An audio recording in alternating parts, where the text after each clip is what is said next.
March 8th marks the day for International Women's Day and is celebrated around the world. It has been a focal point in the movement for women's rights.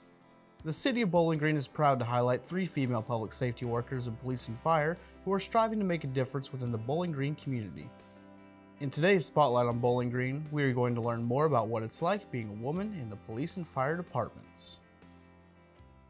I decided to become a police officer so I could be part of my community. This is where I was born and just felt like this is what I wanted to do. I worked EMS at Med Center for about 5 years, so I worked alongside of the guys on med runs. I sat in the ambulance on fire standbys, watching them work structure fires and stuff like that. I became interested and I decided that that's something that's kind of like I wanted to be a part of, so I decided to make the switch. The reason I wanted to become a police officer because I've seen how hard the job is, and it's very challenging. I really wanted to also be a part of the community. It's a very diverse, and my background is different from here.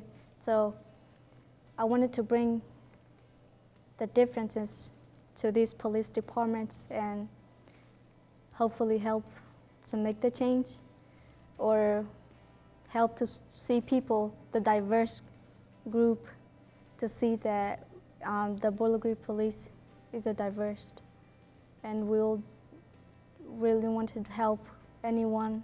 Doesn't matter where they're from, what background they are. Our day starts off with, we always have a meeting letting us know if anything important happened the day before or in the shifts before us that came in. We usually are in an area that is designated to ourselves. We patrol that area, we get out with citizens, we talk to them, we get to interact with people. Me being on day shift, I can go to schools and make contact with them there and talk to kids there. Obviously, we go to calls, emergency calls, normal calls, we do reports for people. Bowling Green has many people from other places, not just the Karenni itself, Karen, Chin, Kachins, and other ethnic group that are living here. So I moved here because I wanted to be around people from many places and wanted to learn how they live their life over there or even here in Bowling Green. The med runs and the EMS part of things, I did it for 5 years. Like, that's very easy to me. But the fire, I had no experience, so like coming in and just like easing into it, that's been great. And the training that we get and stuff like that, we train constantly. Started in 2017 as a cadet, got hired on as an officer in 2018. I was a cadet for about 8 months maybe. We took the lower level calls like the thefts. We take calls, we'd go out and do parking enforcement, we'd write parking tickets, we'd get out and talk to people, we'd do special details around the city, around the department and help if needed. So shift change starts at 7, so we'll come out a little bit before then and kind of meet the previous crew and talk about how their day went, maybe what they did. We'll get our gear out and check our equipment and check the batteries in our radios and do truck inventory. Then we'll kind of move to station duties of like cleaning the station and stuff like that. We'll check our calendar. It'll have our daily drill and like our upcoming trainings on it.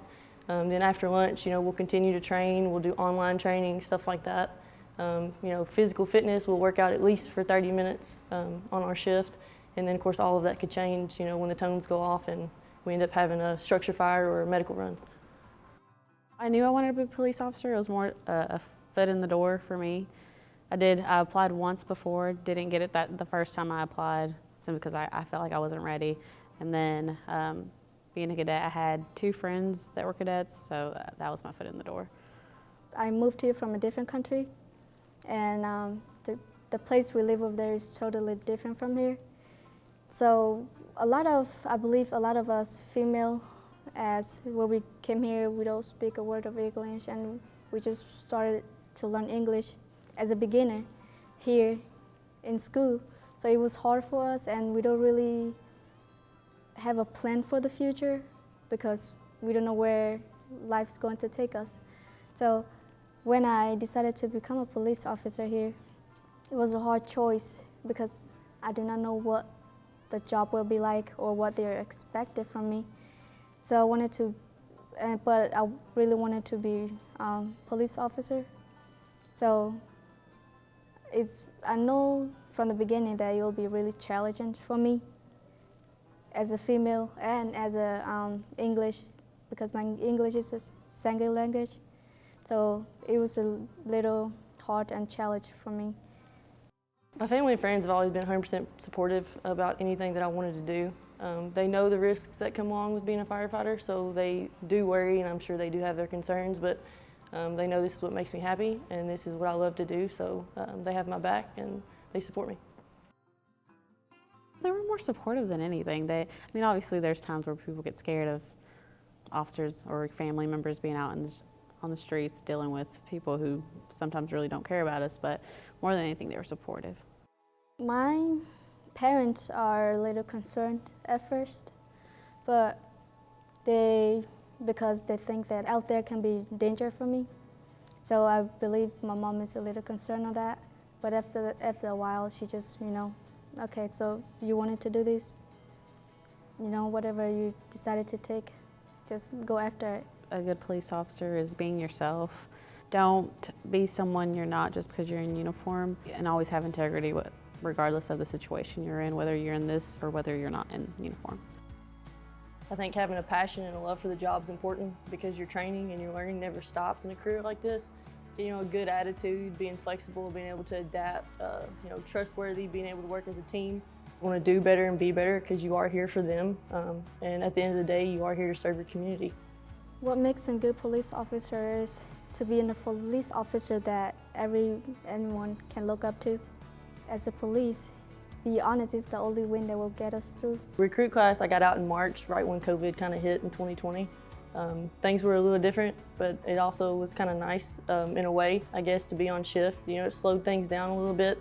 We were here more, so we got to train more, and I kind of got to slowly get put into the position of a firefighter and kind of learn how things go.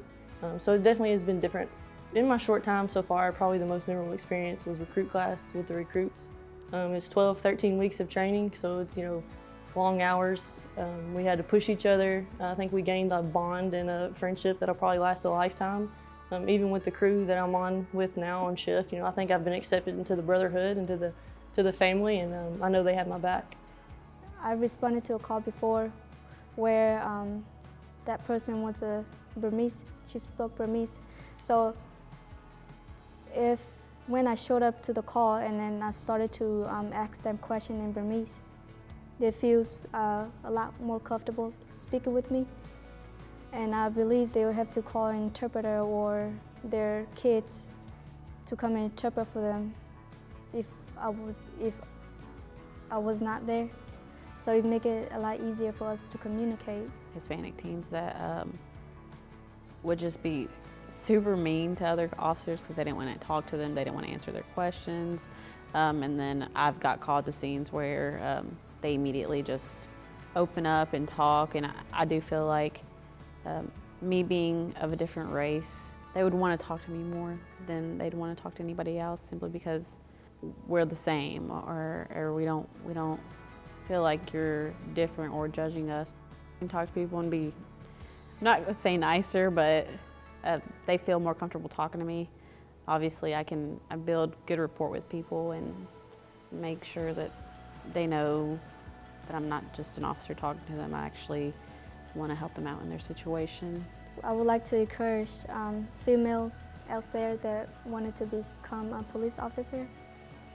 It doesn't matter how little you are or how low your voice is. Just have the courage and don't let anything put you down, because as a police officer, everybody, sometimes people look at you and say, she's a female, what can she do in a job like this? It's dangerous, or it's only fit for guys. You gotta know that not because you're a female doesn't mean you can't do things that males can do. Obviously, you've got to have a stronger mindset sometimes in the situations that we go into. Also, with it being a male-dominant career, people outside of here think we're more scared than others, and you've got to make sure to let them know that I'm still a police officer. I'm still going to do exactly what a male officer would do. I just go in it as you're the same size as me, no matter how tall or how much bigger you are than me. I'll talk to you the same as I talk to everybody else. It's not easy, it's hard. It'll push you out of your comfort zone probably, it'll push your limits, maybe change your routine, but once you reach that goal, it's very rewarding. Don't let anybody tell you that you can't, and just go for it, don't give up. To learn more about the Bowling Green Police and Fire Departments or any other Spotlight on Bowling Green, please call 270-393-3000 or visit bgky.org.